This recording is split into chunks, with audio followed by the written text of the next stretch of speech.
Hello everyone, welcome to break time classes. तो जैसा कि आप लोग जानते हैं कि वन दरोगा का मेंस वाला एग्ज़ाम होने वाला है बहुत जल्दी, और जितने भी टॉपिक दिए हैं 26 टॉपिक उसको कंप्लीट कवर करना है हमें। और यहाँ पर एक नेक ख्याल मेरे मन में आया है, आप भी मेरी तारीफ़ कर सकते हैं इसके लिए। तो हमने एक जो पेड ग्रुप चालू किया था उसमें काफ़ी लोग ऐड भी हो चुके थे, तो उनका सबका पैसा जो है वो रिटर्न कर दिया जाएगा। एक बार उसी नंबर पर मैसेज कर दीजिएगा, आपका पैसा रिटर्न हो जाएगा। और ये कोर्स मैं बिल्कुल फ्री में रखना चाहती हूँ, जितना भी PDF वगैरह नोट्स है वो सब कुछ फ्री रहेगा। सभी वीडियोज़ आएंगे, सबके PDF रहेंगे, और एग्ज़ाम आने से पहले सबके क्वेश्चन आंसर भी सॉल्व किए जाएंगे। इसलिए ऐसा मैंने किया है क्योंकि मैंने बहुत सारी बुक्स उठा के देखी। मैंने कहा था उस वीडियो में कि कोई अच्छी बुक होगी तो मैं आपको रिकमेंड करूँगी, वहाँ से आप बिना पैसा दिए ही आप बुक भी पढ़ सकते हैं अच्छे से। लेकिन मैंने जितनी भी बुक देखी है, किसी में भी कोई भी टॉपिक जो है कंप्लीट कवर नहीं है। बहुत सारी चीज़ें बची हुई हैं जिनसे एग्ज़ाम में क्वेश्चन पूछे जा सकते हैं, जो कि गवर्नमेंट साइट से ही निकाल के अच्छे से उसको कवर करके उसको कंपाइल करके लिखना पड़ेगा, उसके बाद ही समझ में आएगा। तो वो चीज़ें सबके साथ नहीं हो पाएंगी, सब लोग बुक भी वही वाली लेंगे जो अवेलेबल है। तो इसलिए मैंने जो है ये पूरा चीज़ फ्री रखा है। इसके लिए आप मेरी तारीफ़ कर सकते हैं कमेंट सेक्शन में। और यहाँ से चलिए शुरू करते हैं। अब टेलीग्राम का लिंक जो है वो आपको डिस्क्रिप्शन में मिल जाएगा, वहाँ से जाके फ्री वाला टेलीग्राम ग्रुप ज्वाइन कर लेंगे। और ये जो वीडियो है उसकी PDF वगैरह आपको वहीं पर शेयर कर दिए जाएंगे। तो सबसे पहले वन अधिकारी जितने भी होते हैं उनका क्रम हमें पता चलना चाहिए, सब पता रहना चाहिए, और चाहे आए एग्जाम में या नहीं। सबसे पहले तो वन दरोगा के कर्तव्य अधिकार जानने से पहले हम ये पूरा क्रम देखेंगे। तो दो तरह का क्रम है, एक पुराना वाला सेटअप होता था, एक नया वाला सेटअप। तो पुराने वाले सेटअप में देखते हैं। सबसे पहले एक बीट होता था, एक ब्लॉक होता था। बीट की सबसे निचली जो इकाई है वो है बीट, उसके बाद आता है ब्लॉक, ये वनों की बात की जा रही है। उसके बाद फिर आता है रेंज, फिर डिवीज़न, फिर सर्कल। अब बीट लेवल पे कौन होते थे? अब यही जो नाम है, यही वाले पांचों नाम, इन्हीं के नाम चेंज कर दिए गए हैं। बीट का नाम तो बीट ही है, ब्लॉक का नाम ब्लॉक ही है, और रेंज का नाम हो गया है यहाँ पर रिसोर्स मैनेजमेंट सब यूनिट, रिसोर्स मैनेजमेंट सब यूनिट। और डिवीज़न का नाम हो गया है रिसोर्स मैनेजमेंट यूनिट, ये निचले से ऊपर जा रहे हैं हम। और सर्कल का नाम हो गया है रिसोर्स मैनेजमेंट सर्कल। कहा तो अभी भी यही पुराना वाला जाता है, लेकिन नाम इसके थोड़ा रिसोर्स वगैरह लगा के थोड़ा सा बदल दिए गए हैं। रिसोर्स का मतलब बहुत सारी चीज़ें जंगल में होती हैं, तो इसीलिए इसका नाम रिसोर्स रख दिया गया। अब जो बीट लेवल पे होते हैं उन्हें फॉरेस्ट गार्ड कहा जाता है। फिर सेकंड नंबर, यहाँ पे हिंदी इंग्लिश दोनों भी रहेगा, और जहाँ पे भी हिंदी की ज़रूरत होगी हिंदी भी रहेगा, इंग्लिश भी रहेगा, दोनों मिक्स करके रहेगा। ब्लॉक लेवल पे फॉरेस्टर आते हैं, यानी वन दरोगा। इन्हीं को वन दरोगा कहा जाता है, इन्हीं को वन पालक कहा जाता है, इन्हीं को वन संरक्षक कहा जाता है। बहुत सारे नाम हैं इनके, तो वन दरोगा ही एक समझ के चलते हैं, या इंग्लिश वाला देख लीजिए फॉरेस्टर बोलते हैं इनको, नहीं तो बाकी कन्फ्यूज़न होता है। एक बार आप जब हिंदी इंग्लिश दोनों में क्वेश्चन पेपर आता है तो एक बार इंग्लिश वाला भी देख लिया करें तो सही रहेगा। फिर आते हैं रिसोर्स मैनेजमेंट सब यूनिट वाले सेक्शन, मतलब रेंज लेवल पे कौन होता है? तो रेंज लेवल पे होते हैं रेंज फॉरेस्ट ऑफिसर, RFO होते हैं। फिर डिवीज़न लेवल पे होते हैं डिविजनल फॉरेस्ट ऑफिसर, जो DFO कहा जाता है। सर्कल लेवल पर होते हैं conservator of forest, conservator of forest circle level पर होते हैं। तो ये तो हो गया पुराना और नया वाला सेटअप। नए वाले उसमें सिर्फ इन दोनों को छोड़कर बीट और ब्लॉक सेम ही रहेगा, बाकी में जो है रिसोर्स लगा देना है, रिसोर्स मैनेजमेंट सब unit, resource management unit, resource management circle.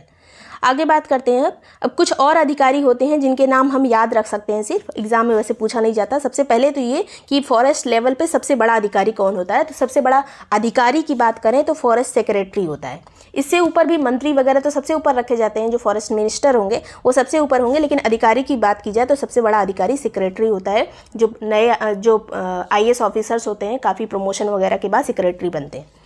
उसके बाद आता है हेड ऑफ फॉरेस्ट, जो कि वन प्रमुख होता है। फिर ये सेक्रेटरी से नीचे वाली पोस्ट है सभी, हेड ऑफ फॉरेस्ट। फिर principal chief of conservator of forest, यानी PCCF। इतना याद करने की ज़रूरत नहीं, सबसे बड़ा अधिकारी जो है याद रखिएगा। उसके बाद आता है चीफ कंजर्वेटर ऑफ फॉरेस्ट। उसके बाद यही वाले सब आते हैं जितने भी यहाँ पे दिए हुए हैं। सबसे बड़ा अधिकारी ये है, और सबसे छोटा अधिकारी हमने अभी देखा था फॉरेस्ट गार्ड। उसके बाद सेकंड नंबर पे आता है फॉरेस्टर, यानी जो कि वन दरोगा है। अब वन दरोगा के कार्य क्या क्या है, वन दरोगा को पूरा डिटेल में पढ़ना है। तो वन दरोगा को ही वनपाल कहा जाता है या फिर फॉरेस्टर कहते हैं। वन दरोगा क्या करता है? तो जितनी भी इलीगल एक्टिविटीज़ हो रही हैं जंगल में, उनकी सब पे नज़र रखना, सबके लिए चौकन्ना रहना कि कहीं पे कोई भी मुसीबत आ जाए या कोई भी चुनौती आ जाए तो उसका सामना करेंगे हम। सभी चीज़ें उनको पता होनी चाहिए कि कहीं पे भी अगर इलीगल एक्टिविटी हो रही है तो अगर पूरे जंगल पे नज़र नहीं रहेगी तो पता ही नहीं चलेगा, काम हो जाएगा। तो ये है, हर तरह की चुनौती मुसीबत का सामना करने के लिए तैयार रहना चाहिए। इसके अलावा आगे जो है बहुत सारी चीज़ें जो एग्जाम में पूछी जा सकती हैं, कुछ अंडरस्टैंडिंग लेवल की होती हैं, तो वन दरोगा के कुछ अंडरस्टैंडिंग लेवल के भी काम होंगे, तो वो आपको दिमाग लगा के ऑप्शन में से खुद ही फाइंड आउट करना पड़ेगा। वन दरोगा के प्रमुख कार्य क्या क्या हैं? तो प्राकृतिक संसाधनों और वन भूमि की रक्षा करना। यहाँ पे सभी चीज़ ध्यान से सुन लीजिए, लगेगा कि याद नहीं हो रहा है, लेकिन वहाँ पे चीज़ें समझ में आ जाएंगी। प्राकृतिक संसाधनों का और वन भूमि की रक्षा करना। बंजर भूमि पर पौधे लगाने की अनुमति देना। कहीं पे बंजर भूमि है, पौधे लगाने की अनुमति वन दरोगा देता है। जंगली जानवरों से अगर किसी को हानि पहुंच रही है तो उसको रोकना। कोई भी जंगली जानवर है, मान लीजिए उसका पैर टूट गया, वो पागल हो गया है, तो उसको मारने की अनुमति ये दे सकता है दरोगा, उसको मारने के लिए बोल सकता है। आगे बात करेंगे वनों में लग रही आग पर काबू पाना। अगर आग लग रही है वनों में तो उसको काबू पाना। इसके अलावा किस वजह से लग रही है उसको ख़त्म करना पूरा जड़ से। वनों को शिकारियों से बचाना। जो भी जंगली जानवर होते हैं उनको बचाने के लिए जो है ये जंगली जानवरों की भी, यहाँ पे जितनी भी बार वन की बात की जा रही है उतनी बार जंगली जानवरों की भी बात की जा रही है। ये जान लीजिए, जितने भी जंगल में जानवर रहेंगे उसकी भी रक्षा करना जो है वन दरोगा का कर्तव्य है। तो शिकारियों से बचाना। कब्जा करने वालों से वनों की रक्षा करना, जो जंगलों को काट कर ज़मीन को कब्जा कर लेते हैं। इसके अलावा तस्करों से वन्य जीव और वन कास्ट की रक्षा करना। जो जंगल की लकड़ियाँ होती हैं या फिर जंगल के जीव होते हैं, जो तस्कर आते हैं, हाथी दांत वगैरह की जो तस्करी करते हैं या फिर लकड़ियों का स्मगल करते हैं, मतलब उनकी तस्करी करते हैं, तो वो सभी चीज़ों को रोकना। अभी आगे हम धाराओं के बारे में भी पढ़ेंगे, जो कर्तव्य वगैरह हैं उनकी धाराएं क्या हैं। आगे बात करेंगे वनों को माफियाओं से सुरक्षित रखना। बहुत सारे वन माफिया होते हैं। वन माफिया तो हर जगह फैले हुए हैं, मैं भी इनसे त्रस्त हो चुकी हूँ, मेरे यहाँ आपने देखा ही था। आगे बात करेंगे जंगल की सीमाओं से परिचित होना। जंगल की सीमा अगर कहाँ कहाँ होगी तभी इन्हें पता चलेगा कि जंगल का अतिक्रमण हो रहा है या नहीं, तो जंगल की सीमाओं से परिचित होना। जंगल के वृक्षों के नाम भी पता होना कि अगर कोई वृक्ष है तो उसका नाम क्या है, ये जंगल के वन दरोगा को कर्तव्य है कि उसका नाम पता हो। जीव जंतुओं की पहचान। कोई जीव सामने आ गया उनका नाम ही नहीं पता तो ये भी गलत है, तो मतलब जीव जंतुओं की पहचान होनी चाहिए जिस जंगल में वो हैं। आगे बात करते हैं, वैसे सभी जीव जंतुओं की वन दरोगा को पहचान होनी चाहिए। दिन की घटनाओं का रिकॉर्ड रखना, निरीक्षण करना और एक दैनिक डायरी बनाना। दिन में जो जो काम हुआ उसके लिए डायरी बनाने का कर्तव्य है जो है वन दरोगा का है। वन अपराधों के मामले में जुर्माना वसूली का काम भी वन दरोगा का है। इसके अलावा घायलों मतलब जानवरों की देखभाल करना। देखभाल इस तरह से की जाएगी, मतलब उनको फर्स्ट एड वगैरह जो है प्रोवाइड कराना और उनको स्थानांतरित करना किसी चिकित्सालय में। तो जो जानवरों का चिकित्सालय होता है उसमें स्थानांतरित करना। वन रक्षकों के कार्यों पर नज़र रखना। जितने भी फॉरेस्ट गार्ड होते हैं उनके काम पे नज़र रखना। अवैध रूप से काटी गई लकड़ी और अवैध शिकार किए गए जानवरों को जब्त करना। कोई भी जानवर अगर मार डाला गया है तो उसका जो अंग वगैरह वो लोग लेके जाते हैं उनको जब्त कर लेने का काम जो है वन दरोगा का है। आगे बात करेंगे प्रति सप्ताह ग्राम पंचायत की जो बैठकें होती हैं या ब्लॉक स्तर की जो बैठकें होती हैं, विद्यालय आदि में जाकर जो वन होते हैं, जंगल का क्या लाभ है, वन्य जीवों का क्या लाभ है, उसके बारे में जागरूकता फैलाना, ये भी वन दरोगा का कर्तव्य है। ऐसा करते नहीं है वो अलग बात है। वन राजस्व एकत्रित करना, वन कार्यों हेतु भुगतान करना। वन का राजस्व जो भी होगा उसको एकत्रित करना और वन कार्यों के लिए जो भी जरूरत होगी उसका भुगतान करना। अब वन दरोगा की शक्तियाँ, इसमें बहुत ज़्यादा चीज़ें याद रखनी है, इसको याद रखिएगा, मतलब बहुत सारी चीज़ें इसमें क्वेश्चन आ सकता है धाराओं से रिलेटेड। तो सबसे पहले बहुत सारे ऐसे अधिनियम बने हैं जिनके अंतर्गत कुछ धाराएं हैं जो वन दरोगा से रिलेटेड हैं। हो सकता है वो धारा किसी अन्य अधिकारी से भी संबंधित होंगी, लेकिन वन दरोगा से संबंधित जरूर है, मतलब इनके अलावा वन दरोगा से संबंधित कोई अन्य धारा नहीं है। ये धाराएं आपको पता होनी चाहिए। वो अधिनियम कौन कौन से हैं? तो पहला अधिनियम है उत्तर प्रदेश लीसा या अन्य वनोत्पाद व्यापार विनियमन अधिनियम 1976। पहली बात तो ये कि 1970 ये जो अधिनियम लिखा हुआ है वनोत्पाद व्यापार विनियमन अधिनियम, ये कब आया था, ये भी डेट भी पता होनी चाहिए, ईयर पता होना चाहिए, मैचिंग वगैरह में आ सकता है। तो 1976 में आया था ये। इसके अंतर्गत एक ही धारा इंपॉर्टेंट है वन दरोगा से संबंधित, जो कि है धारा नंबर 13। ये कहती है कि वनों में प्रवेश और तलाशी का अधिकार, जो वन दरोगा होते हैं वनों में प्रवेश कर सकते हैं। इसके अलावा तलाशी का अधिकार उन्हें प्राप्त है अगर किसी के ऊपर शक है तो। फिर अगला जो अधिनियम है वो है वन्य प्राणी संरक्षण अधिनियम 1972। इसको हमें कंप्लीट अलग से भी पढ़ना है और यहाँ पे वन दरोगा से रिलेटेड जो धारा है उसको देखना है। वन्य प्राणी संरक्षण अधिनियम 1972 क्या कहता है?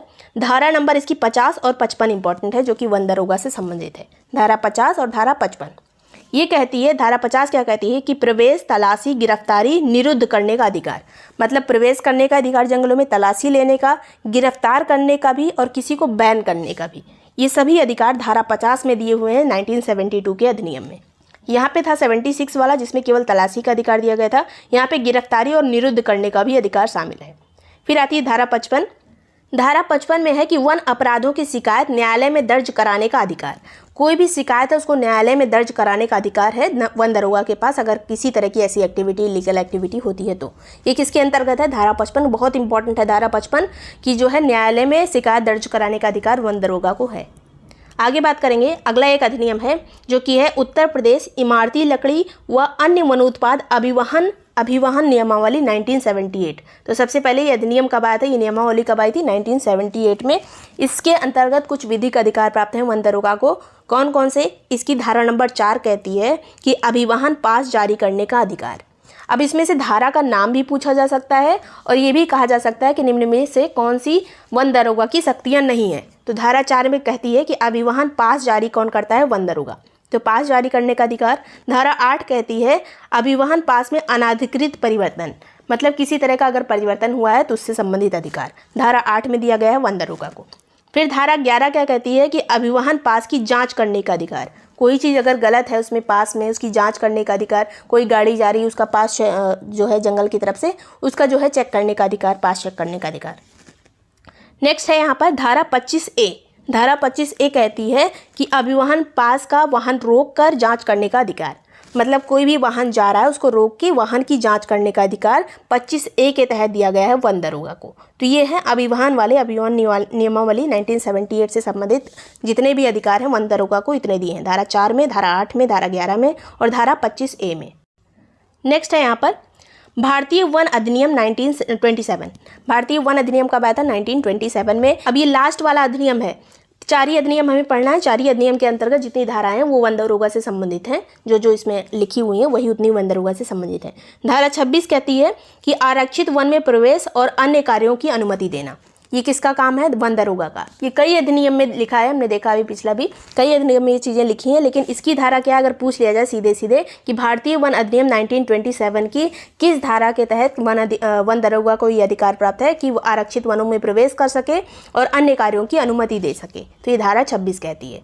फिर धारा 33 क्या कहती है कि संरक्षित वन या आरक्षित वन को नुकसान पहुँचाने वालों को न्यायालय द्वारा 6 माह की सजा या 500 रुपये जुर्माना या दोनों। धारा 33 के तहत जो वन दरोगा है वो शिकायत दर्ज करा सकता है। उस शिकायत के तहत क्या क्या हो सकता है कि 6 माह की सज़ा हो सकती है या फिर 500 जुर्माना हो सकता है या फिर दोनों। अगर कोई भी संरक्षित वन या आरक्षित वन को नुकसान पहुंचाता है तो 6 महीने की सज़ा, 500 जुर्माना या फिर दोनों। धारा 34 क्या कहती है कि संरक्षित वन में प्रवेश और प्रतिबंधित कार्यों की अनुमति देना। अगर कोई काम बैन है उसको भी करने की अनुमति देने का अधिकार है वन दरोगा को, अगर किसी ऐसा मतलब कोई रीज़न हो उसका एक प्रॉपर। तो ये किस धारा के अंतर्गत है? धारा 37 के अंतर्गत। भारतीय वन अधिनियम 1927 की धारा 34 के अंतर्गत ये अधिकार दिया गया है वन दरोगा को। फिर आती है धारा 52A। 52A में क्या है कि वन अपराध में लिप्त वाहन को निरुद्ध करना। अगर कोई वाहन है वो वन अपराध में लिप्त है, मतलब लकड़ी वगैरह लाद के ले जा रहा है अवैध तरीके से, तो उसको निरुद्ध करना। फिर धारा 52A कहती है कि अपराध लिप्त वाहन व औजार को जब्त करना। जितने भी अपराध से संबंधित वाहन हैं या फिर औजार हैं उनको सबको जब्त करना। धारा 64 क्या कहती है कि बिना वारंट के गिरफ्तारी का अधिकार। ये दरोगा तो है, ये बिना वारंट के गिरफ्तारी का अधिकार इसको प्रदान किया गया है धारा 64 के अंतर्गत। फिर धारा 72A क्या कहती है? किसी भूमि पर प्रवेश और सीमांकन का अधिकार। वन मतलब जंगल जो होते हैं उनकी भूमि पर प्रवेश या फिर सीमांकन का अधिकार दिया गया है वन दरोगा को। फिर आता है 72 का D, किसी वन अपराध के संबंध में साक्ष्यांकन या जांच का अधिकार। ये इंपॉर्टेंट है धारा 72D, किसी वन अपराध के संबंध में साक्ष्य इकट्ठा करना और उसकी जांच का अधिकार वन दरोगा को मिला हुआ है। धारा 79 क्या कहती है? 79 क्या कहती है? वन दुर्घटना के समय संबंधितों से सहयोग प्राप्त करने का अधिकार। किसी भी तरह का सहयोग वन दरोगा जो है अपने संबंधितों से या फिर वहाँ पे जो लोग हैं उनसे प्राप्त कर सकता है।